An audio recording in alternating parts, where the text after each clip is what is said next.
The Reminder by Omar Cuellar. Many people feel fear or disgust towards spiders.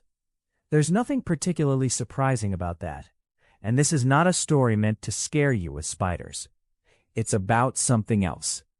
My name is Scott Tora, and it all began when I moved to Lewiston, Maine in 1985 to become independent from my parents.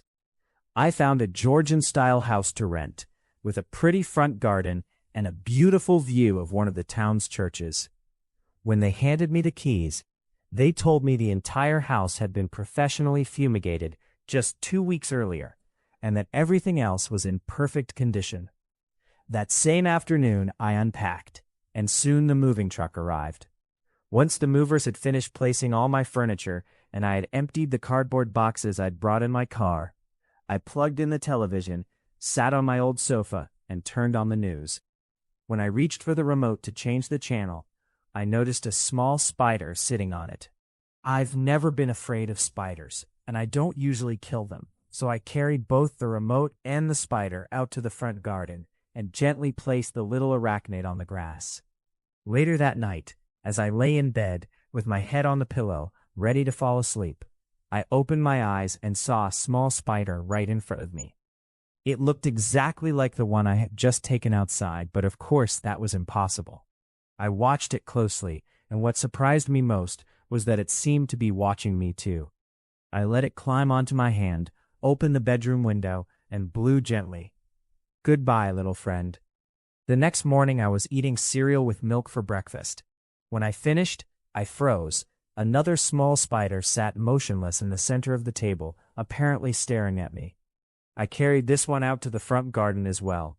The house definitely has spiders, I thought. They clearly didn't fumigate properly, so I called the landlord and expressed my concern. He insisted the place had been thoroughly fumigated and that no previous tenant had ever complained about spiders. But if the problem continued, I should not hesitate to call him again so he could resolve it.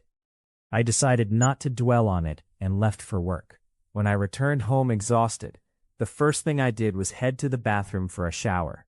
I was already undressed and about to step into the stall when I saw yet another small spider on the floor.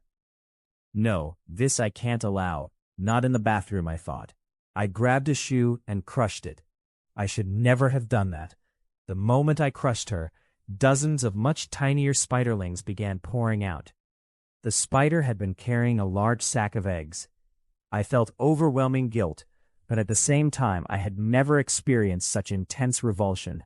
In that instant, fear took hold of me, and I began frantically stomping on all the little spiderlings trying to escape their mother's body.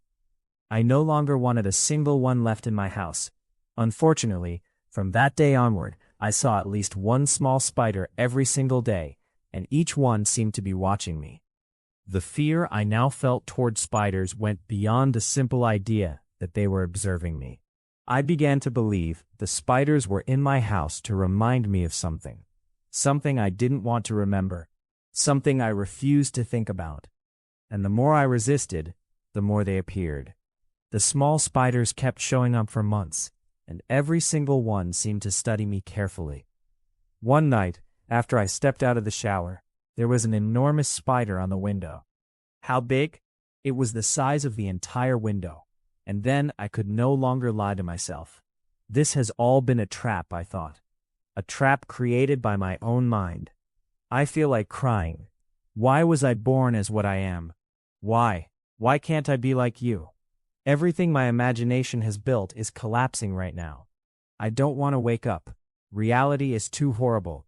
When I wake up, I will stop being you. Why can't I have 2 legs and 2 arms like that beautiful being I spend my time watching? The one I have always wished I could be. You are not Scott Tora. You never were, and you never will be. You have always been a spider, and you will die as a spider. And that is what terrifies you.